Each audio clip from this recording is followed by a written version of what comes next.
So this is our issue now. We've stumbled on this word marvelized, and we're in a weird state of storytelling now where everybody's got superpowers, everybody's some kind of special thing who's the only person who can save the world, and the world always needs saving apparently. Are these tropes tired? Are they redundant? Are we burnt out on stories? We defeated Thanos and we're just sort of picking up the pieces right now. How do we get out of this age of heroes, if you will?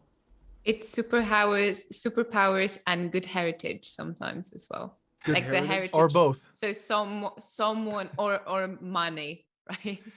It's Yeah. those three. By the way, I just want to point out something. We are talking about the Age of Heroes, and I just want to clear up the confusion in case anybody clicked onto this and is thinking we're talking about the 2011 Sean Bean movie Age of Heroes. No, we're not talking about that. We are talking about all the comic book movies that swamp the theaters and our televisions and everywhere we go. We're talking about that Age of Heroes. Yeah. Just wanted to establish that, no confusion. Whilst we're at the establishing, can I just say that I take full property over term marvelized. I came up with that. You guys are free to use it this time. Do you know how memes work? Nobody cares who made them. I'm The about to go idea get that is, will domain they name. catch I know, on? but for the sake of this podcast, marvelized belongs to me, guys. I can Well, send you If you're gonna take credit for it, can you tell us paperwork what you later think on. it means? Because I don't. I think it can be used a lot of different ways. I think I just go back to how I pitched the story to you guys. It started with Ray. I was just very, as you guys know, and the whole world, I'm a huge fan of Star Wars, and I just wish Ray was just Ray. She did not have to be, the grandchild of the most powerful, Sith lords in the universe, and that was the kind of first time it was like a missed opportunity for kids to have the message. They have this very good message in one of the Star Wars. I think in the episode 7 or 8, there's a kid who picks up the broom. It's Do you 8. guys remember? 8. 8, right. Yeah. And I thought it was very special because that was essentially where I thought the story was going. Anyone can be a Jedi. You don't need to be the son of Darth Vader, or you don't need to be experimented on like 11 in Stranger Things. You don't need to be born with special powers. You don't need to be bitten by a radioactive spider. Like you can just be great because of who you are. And I'm very, very upset the world's not there. I think that's a wonderful point. I also think that the idea of evil has really been diluted. I don't think anybody knows what evil is anymore. Everything's so ambiguous. Everything's just kind of like, yeah, they're the foe we're up against, but why? Yeah. What do they The want? anti-hero. Well, that's the other thing is like now we starting I think with Breaking Bad, we started seeing a lot more anti-hero content where it's not good people doing good for the sake of they're not Superman, they're not Clark Kent who just they have powers and they think given my gifts I need to look out for those who are weaker than me. This Right. is I'm a victim of the system and I therefore am justified in fighting against it. That And became we very root for them. we're asked to when we watch these things, yeah, and that's how you end up siding with, a meth kingpin. That's why I Exactly. have a rule. I don't watch shows that glorify drugs and people who deal in the business of drugs. Let's say that. I don't want to say drug dealer specifically, but because there's many different aspects of anyway, whatever. The point is, I don't watch anything related to that. So that's why I've always avoided and always will avoid Better Call Saul, Breaking Bad, Oh, that's and why. a lot of other stuff. I can't get through most Marvel Scorsese movies simply because of Narcos. like my hate for that stuff. Interesting. Like Wow. every once in a while I'll watch something. Like I've watched, is it Raging Bull? What's the one? what's the black and white De Niro Raging about the Bull. box? Is that yeah? Raging And The Bull. Departed I had to watch for school, so like I had to watch it. Not a bad movie, but if I had to it's make a pretty choice good. on my own, probably wouldn't watch it. So. But then you watch Tarantino. No, actually, I'm not a big So- Tarantino. My brother is a huge Tarantino fan. And because the thing is, I like I also Tarantino. don't love gore for the sake of gore, and that's what Tarantino does a neither. lot of. So Well, the he vast has majority of Tarantino movies I don't watch, like Pulp Fiction, again, exception to the rule, because I like the narrative structure that they have, like the way they edited the movie, and that's why I watched it. But the content of the film is largely inconsequential. Basically, if you don't know what happens in the movie, it doesn't matter because there's nothing really happens in the movie at the end of the day, and outside of some of the iconic sequences, I'm not. Let's leave it for another show, but I will strongly disagree with that statement. No, there's a lot of stuff that are packed in Tarantino, Scorsese. I'm also a They're Tarantino authors. Scorsese fan, but and it's interesting that those two always get lumped together in the same conversation. But they're good. I had it in my whole course essentially. I had this course called film authorship, and we had Tarantino and Scorsese back to back, which was quite fascinating to have them two compare. But yeah, anyway, how did we get here? Well, that I wanted to bring up the idea of moral relativism and the idea that we really don't see good and evil the way that we used to, and somehow everybody's part of some kind of resistance. Everybody's fighting some nebulous bad thing, even though we never really know why they're evil. They're just dressed in black or something. They make them crazy. Yeah, like or Wanda. they're crazy, or they're. But now there's even there's a in the push to destigmatize mental illness, we get crazy superheroes, like Moon Knight, and who again morally relativistic. He's a mercenary. We don't know what he stands for, and we're just supposed to look at this and go, well, he's got a costume and he's talking to some other people who clearly want something different, but I don't know who's good or who's bad. And I would even go so far to say as these people aren't heroes. They are superpowered people. Yeah. Because they don't stand for anything. Dan, you're Dan, we muted. lost your sound. Sorry, muted myself there for a bit. Anyway, I keep doing this every week. But as I was saying, I've said this earlier in the show on many occasions. I feel like what you're saying. So yeah, there are superpowered people that we should reserve the tag of hero for the people who only do heroic things, and you don't have to have superpowers to be a hero, superhero, hero, whatever. But the thing is that that's where Marvel's, using its restraint in the past in terms of on the creative side, helped ground those characters, because now it's like, because every property, whether it's a show or a movie, at the end they have to have a big CGI action set piece where we have to go the protagonist has to go fist to cuffs with the antagonist in some way. It's like we're constantly being reminded that this is a superhero movie or superhero TV show, rather than us just saying that guy's a hero because, or that gal is a hero because they made some sacrifices to do something that was a selfless act. The and action and the CGI have taken precedence over the story and the heart and the entire concept of heroism.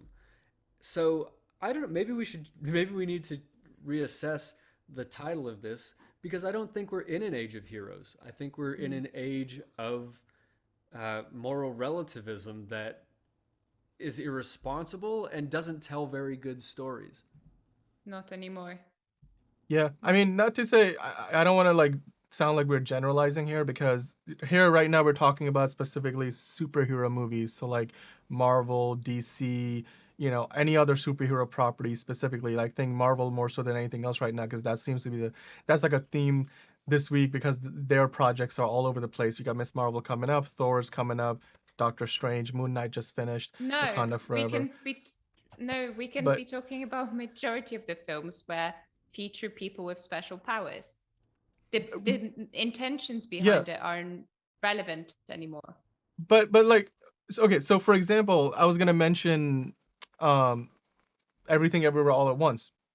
It's a movie about this very average person. I mean, and then we get into the craziness, but this average person who could be anybody you run into at your neighborhood laundromat or shopping mall or whatever, and then they're thrust into this extraordinary situation, and then the concept of the movie is multiversal, so you get into all the craziness of it all, and you Here's see the very different lives that person could have led in a different reality, and at the end, it's all about a selfless act that is, some sort of sacrifice for yourself, for the greater good, for people you love. And I felt like that I think is what, when done right, that's what a great film about heroes of any kind would be. But I don't Marvel I movies tend don't to go see way that far as a beyond that. hero movie. You But I don't? will Okay. say that that movie had heart, and a that was about a a mother and a daughter and a woman who is having an identity crisis and realizing that her life could have gone all like that was an incredibly human and relatable movie.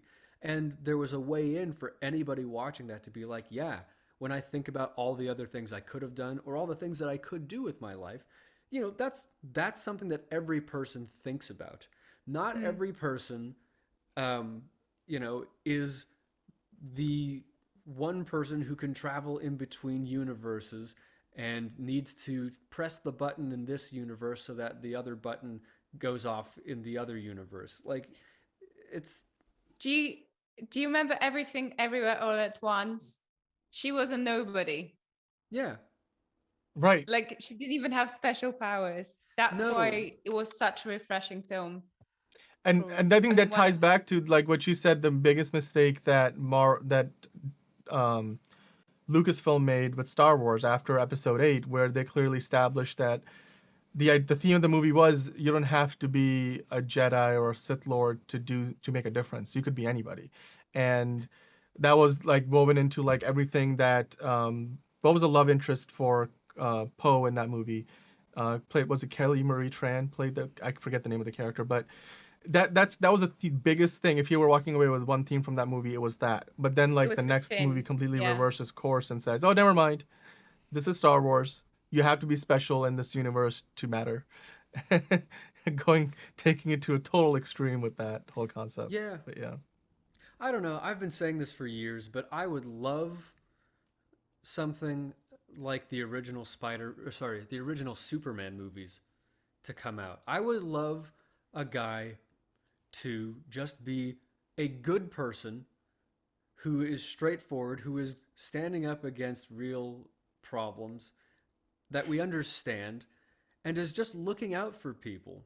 I would Yeah. love to see the most Witcher. basic superhero movie come back. Witcher. Speaking of Witcher? Superman. Yeah, that's pretty. I mean, games are far better. Netflix butchered it, but yeah, in the games, in the book, kind of Witcher's intentions and kind of his way of operation is pretty straightforward and it makes sense. Yeah. So you'd enjoy that. Where do you think Batman fits into all of this? It That's probably depends on which John's question. version of Batman we're Okay. talking about, because I think the version that we got in the Zack Snyder movies with Ben Affleck's version of the character largely fits the theme of, what we've been talking about, where he's almost superpowered in that movie, given like just what he's capable of doing. He's Mm-hmm. basically superhuman compared to the average person, even though he doesn't have actual powers, if you will. Right. Whereas I think like the Dark Knight and even the Batman with Robert Pattinson, I think those versions of the character present a much more grounded person, where every action that they make has some consequences, whether it's physical consequences on themselves, or material consequences in the world around them, or Mhm. character relationship consequences with the people they interact with. So you feel like they're real people, especially I think Christian Bale's Batman For felt like a sure. real person. And I mean Well, that movie like created the I think the most realistic, because here's the thing, you can take the tag of superhero movies away from the Dark Knight trilogy, and especially the Dark Knight specifically, and even to a certain degree the Dark Knight Rises, and you can watch those movies as science fiction or action epics. I think yeah. the Dark And they Knight was make mostly a sense. crime thriller, and The Dark Yeah. Knight Rises was a war film, and whereas The Batman Begins was a much more traditional superhero origin story. And you don't see many examples of that. I think when it comes to Marvel stories, the only real example of a movie where if you were like, pretend it's not a superhero film, then what is it? Rather than it being a superhero film that's also a historic epic like the first Avenger, because most superhero films try to like mix genres, but there's very few superhero movies that you could say it's a movie.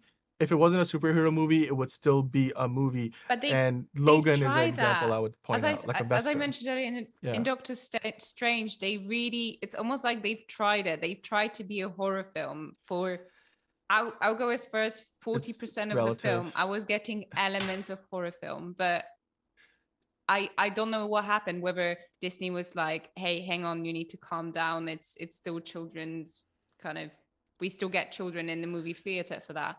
Well, Because yeah, they don't want to have it be rated R, obviously. yeah. But yeah, like I will say, like Doctor Strange didn't do nearly enough for it because it has tonal issues, and it's because they could not figure out what movie they wanted it to be. Like there were like Yeah. elements of horror here and there. Every once in a while, we will let Sam Raimi shoot a horror sequence or scene or part of a scene or set of shots within a scene, and then the rest of the movie is going back to being your average Marvel fare, and that was a Exactly. problem, Mm. you know. But yeah, I mean, okay, one question that I feel like we have kind of danced around and haven't quite answered, but it's on the graphic. Do you think the MCU has become too much of a good thing now that we're talking about all these trends of these recent releases? I think What that's an optimistic way to phrase the question. I think it's just what too do you much. mean by it? Has I the mean, MCU, I'm dyslexic. I can't read that fast. Hang on. Has the MCU become too much of a good thing? What do you mean by good thing? Does it so work? well, okay, so the right now I think the MCU from a financial level, it's still one of the most profitable and highest grossing franchises. Well, not only like of all time, but also it props up the theatrical business at large Mhm. because a lot of people, the vast majority of revenue the theater owners make are from playing like Marvel or DC or superhero movies because they make the most amount of money. So in that sense, it's a good thing for the business. However, from a storytelling perspective and what we as a society and in pop culture value from movies, I feel like a lot of what Marvel has started to do kind of boxes you into very specific like kinds of stories that they're telling, You whereas know, then I that's where think we I see what miss you're getting some. at. Yeah. I think given that the story has become as complex as it has, and there are as many details to keep track of, more than any other Yeah. franchise, it it really has backed itself into a corner where they are indebted to the fans, and they need to always make sure Yeah. that they're doing things that fans Mm. will appreciate. They need And to keep delivering now. the Yeah. storytelling is suffering because it's what's taken precedence is the Marvel Cinematic Universe and the cameos and making sure that there's enough hype for this one. And really, the cameos in these movies, they serve a couple functions that probably not everybody considers. The first is, it gets a celebrity, uh, more residual payments for their appearance in that movie, and so they get billed and paid and all that stuff. But beyond that, you also are basically creating a trailer, in this example, for the next Fantastic Four movie, and you're saying Yeah. like it's it's not a scene, it's not a story, it's a trailer for coming soon, Fantastic Four in the MCU, I just, starring John Krasinski. oh my goodness, I just thought about the best update for our title: Hmm. Escaping the Marvelized Age of Cameos. The Age of Cameos. Yeah, Let me that's see if what it that is. domain is Escaping available. Cameos. That's actually good to know. I saw that. I was like, yes. Marvelized.com. You can actually, I would say, get on it because somebody Yeah. will snap it up. We That should somebody might be start it, me. guys. Side business. Yeah. Let's just write a blog for marvelized.com. It should just redirect to Marvelized.com. this episode. Yeah. Yes, that would be fantastic. But yeah, I think we can all agree it's Marvel specifically, and also the greater superhero genre as a whole. Well, like I said, there are material benefits to the what they do for the industry at large.